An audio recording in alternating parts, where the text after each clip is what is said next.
What's going on, people? Mike C-Town here. Happy Metal Monday. So if you're new to Metal Monday videos, what I do here is I review a newer metal project, and I also talk about an older metal project that I just happen to be really enjoying or just happen to want to talk about. So today, we're going to talk about two albums, and the first one, Panopticon's new record entitled Autumn Eternal. And I gotta start off by saying, god damn, this Austin Lunn guy, he stays working. He dropped one of the best metal projects last year with Rose to the North, and then turns around and drops another project this year.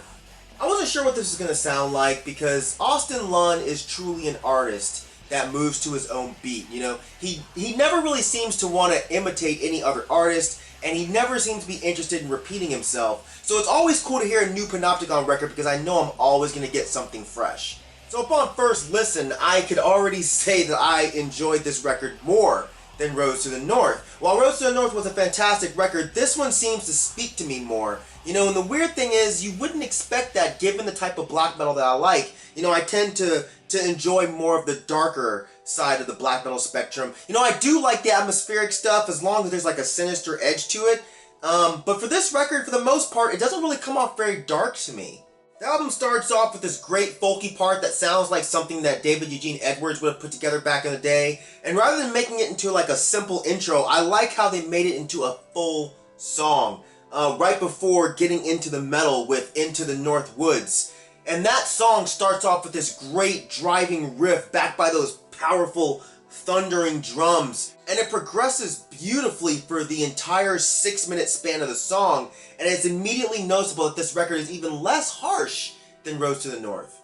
I think the album title and the artwork go together really well with the music. You know, with Rose to the North, you have that wintry scene to it, with the light shining through the background, and you kind of felt that on the record. You know, the music is a bit colder on that album than it is on this one, but it still had that feeling of hopefulness and a little bit of optimism in it. This record feels more like autumn.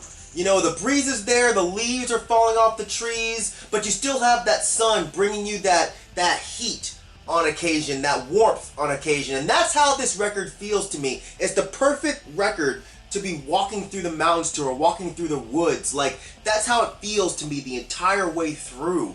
It feels like a trip through nature, even though that sounds super corny. It's special when an album makes you feel a certain way without explicitly putting it out there. It still amazes me how great the drum work is on this album, and on any Panopticon album. You know, the one thing that most one-man black metal projects lack is the drumming, but Austin Lunn absolutely kills on the drums just as much as he does on the guitar. And speaking of guitars, the guitar work on this album is great. A bit more melodic, like I said, than Rose to the North, but it has some really interesting and memorable riffs. The track Autumn Eternal, for example, has that almost melodeath style that it starts off with before breaking into something that sounds almost like something that Iron Maiden would have done on Somewhere in Time. And I mean that positively. The riff is absolutely killer, and it's actually one of the more memorable riffs on the album. I gotta talk about Sleep to the Sound of the Waves. This is definitely one of my favorite tracks on this album, and easily one of the more interesting songs. You know, the riffs throughout this song are really good, and the atmosphere of the song is just so deep. And especially the part where the guitars back off a bit, and you just hear the drums going off, and the vocals just sound so fucking good. Most of the songs here are a bit more upbeat than I would typically be into with black metal. A lot of really great post-rock parts, like the beginning of A Superior Lament. The lead-in riff and the main riff throughout the beginning of that song has this great driving riff that gives the song a lot of personality. And since we're talking about that song, it also has this great part that sounds like something Anathema would do.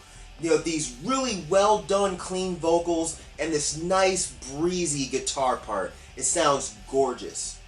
No other track on this album would be a more perfect closer than The Wind's Farewell. It shows just how melodic Lunn can get with his guitar work. The song itself, it's not even a metal song. This is just a great, well done shoegaze track. Fantastic. The only thing missing from this album are the more folky parts that we're kind of used to with Austin Lunn's work.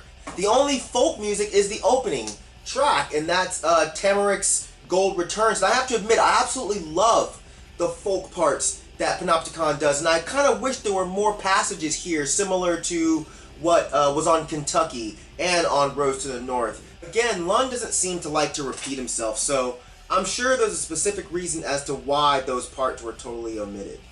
And for those of you that have a complaint about his use of folk music in the black metal of Panopticon, look at it this way.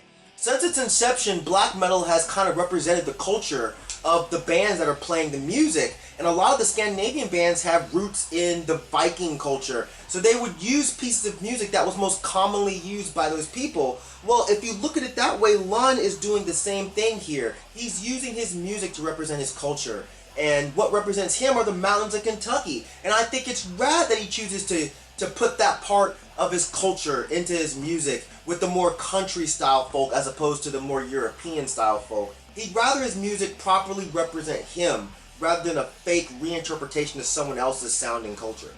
There's just so much melody on this record, and the genius thing is it doesn't even sound like he had to put a ton of work into crafting these melodies. Like, the melodies are relatively simple, but they sound so perfect over the more aggressive backdrops, making the whole song sound like it's in that transition from warm to cold, just like autumn. You know, this is the kind of black metal that I can see being a bit more acceptable for common ears than anything else. You know, not that it sounds friendly, but there's just something oddly welcoming about this album. You can listen to an album like this and tell that the writer of the music poured his heart and soul into every single song. There's so much emotion and passion in these riffs, and you can feel it with every single note. Every tempo change is a new feeling or a new part of the previous feeling, and it's just so rad when a band can make me feel like that. So I absolutely love this album. The next record I'm going to talk about is Vallendusk's Black Clouds Gathering. Vallendusk is an atmospheric black metal band from Indonesia, and this record came out in 2013, and it was on my best of 2013 list, but I never actually got to go really in depth with it. This album was released the same year as the highly acclaimed Sunbather by Death Heaven, and I said in my best of video that I thought this record was actually better than Sunbather. It's along those same lines with the black metal parts, the screamo-ish parts, as well as the post-rock and shoegaze parts, but I just think this record came together a bit better. This thing comes out the gate swinging hard. Some light rain and a little folk ditty before breaking into this opening riff that's just fucking killer, man. You can instantly tell that these guys are all super competent musicians and have a great ear for melody. The guitar work on here is absolutely flawless, with some great driving backing riffs, some gorgeous melodies played over top. You have some fantastic vocal work. You know, the vocals are really powerful, and they're very passionate. They're not too wimpy to the point of making the music overall sound a bit too fluffy, and they're not too evil sounding as to contrast too much with what the musicians are doing. What you also notice is the production on this thing is absolutely incredible. Everything sounds so perfect. Listen to the song To Wander and Beyond and tell me that could not rival anything on Sunbather. The song is so powerful to me, and the melodies are done so fucking well that it's absolutely insane. Especially around the 3-minute 15 mark. That transition from clean guitar to heavy guitar is done so flawlessly, and the melodies that follow that part are just so gorgeous. You know, these guys have learned to master something that Death Heaven is still either trying to figure out or they've just said, fuck it, we don't care. And that's the art of the proper transition. The way they weave their acoustic or clean passages into their heavier passages, or vice versa, these guys are absolute pros at this.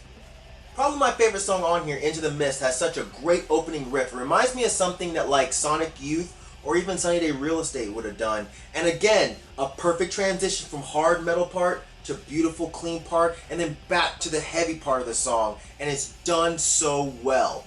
This album has a perfect closer with Land of the Lurking Twilight. Again, just beautiful riffs played with precision, with perfect transitions from part to part. And the way it ends with that fade of the heavy part into this beautiful slow dive-ish shoegazy part was just so goddamn good. As a whole, I can't find a single thing to critique this album on. You know, I think it's a masterpiece and it gets better and better with every listen. In the 2 years that it's been released, this has risen to one of my favorite shoegazy or atmospheric black metal projects. I actually wish I'd put it higher on my list in 2013. The record's totally cohesive, you know, and moves from song to song in a way that makes you almost think you're listening to the soundtrack to something. You know, the songs all share this common idea or feeling without sounding samey, and that's really hard to achieve for a lot of bands. I think it's an absolute crime that these guys aren't more well known, and it's an even bigger crime that this album was not on more people's best of 2013 list. If you like your black metal with some post-rock elements that aren't too overwhelming, and with some shoegaze aspects that are blended perfectly with the harsher sound of the black metal, then this is the album for you to listen to. You know, these guys are incredible at what they do. They also have a new record out called Homeward Path that I didn't get to review, and it's a bit older now because I think it came out back in April or something, but it's pretty much a continuation of this record. So if you do go listen to this record and you like it, make sure you check out that new one as well. So that's it for this Metal Monday video. Hope you enjoyed it. Make sure you leave some comments down there about what you thought about the Panopticon record or about this older Vallendusk record if you've heard it. And hey, throw some recommendations in there for newer metal projects that you'd like to hear me talk about, or, you know, maybe things that you don't think I've heard yet. And that's it. So, thank you for living, thank you for loving, thank you for being you, and I will see you guys next time. Alright?